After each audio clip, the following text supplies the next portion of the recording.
Dalali wa Taifa, leo niko Kigamboni Kibada na kuletea nyumba hii hapa. Nyumba nzuri sana. Hizi ni apartmenti mbili ambazo zimejengwa kwenye kiwanja kimoja cha ukubwa square mita 900 na zina hati kamili ya wizara. Hizi apartmenti bwana ndio hizi hapa, hizi unazoziona. Na moja hii ambayo tumeingilia ina vyumba vitatu vya kulala na vyote ni master, sebule, choo, jiko.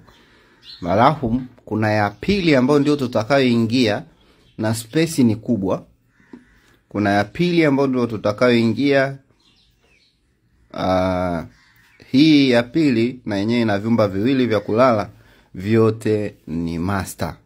Umeona bwana Sasa tutaingia ndani hapa tuone mazingira ya hii nyumba kwa ndani, ambao utakuwa ndio mfano wa ile nyingine ya kwanza kule. Nyumba ni hii ambayo tunakwenda kuingia ndani, ina vyumba viwili vya kulala na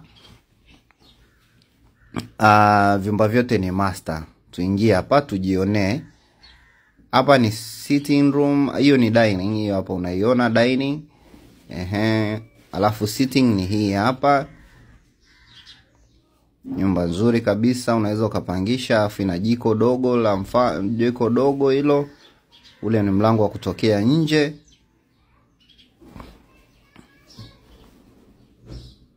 Alafu ina chumba hiki hapa ambacho ni master.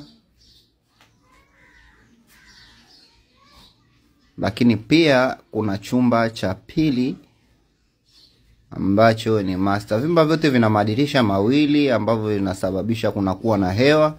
So kwa wale ambao mnapenda kupata nyumba ambayo unaweza ukaishi, pembeni unaweka mpangaji, unakuwa unakula kodi, nyumba ndio hii hapa. Nyumba inauzwa kwa bei ya shilingi 1,270,000. Hii ni Kigamboni Kibada, lakini kwa biashara ni nzuri. Unaweza ukaja ukachukua hii nyumba ukaweka zikawa full furniture. Full furniture, kila mmoja akawa anajitegemea geti lake, unaweka full furniture. Hii kama hii unayoiona hapo, full furniture kwa mwezi ya vyumba viwili unaweza kufanya $1,000, ile vyumba vitatu ukafanya $1,500. Unaweka kila kitu. Ule mlango niliokuambia unatokeza nje ndio huu hapa. Na haya ndio mazingira ya nyumba. Nyumba ina kisima cha maji, tenki hilo hapo. Kwa hiyo huna haja ya kuhangaika maji, hakuna cha Dawasco wamezingua wala nini, ni umeme wako tu. Ukiwasha umeme, maji yanapanda kwenye tenki na mambo yanakuwa ni mwiki day. Nyumba ni hii, nyumba ni nzuri sana sana. Kama unavyoona nyumba ina space pia, hata mazingira ya nyuma, miti kwa mbali ya kishikaji namna hiyo. Umeona Karibu sana ujipatie hii nyumba ambayo inauzwa kwa bei ya shilingi 1,270,000. Ina hati kamili ya wizara, ina square mita 900. Karibuni.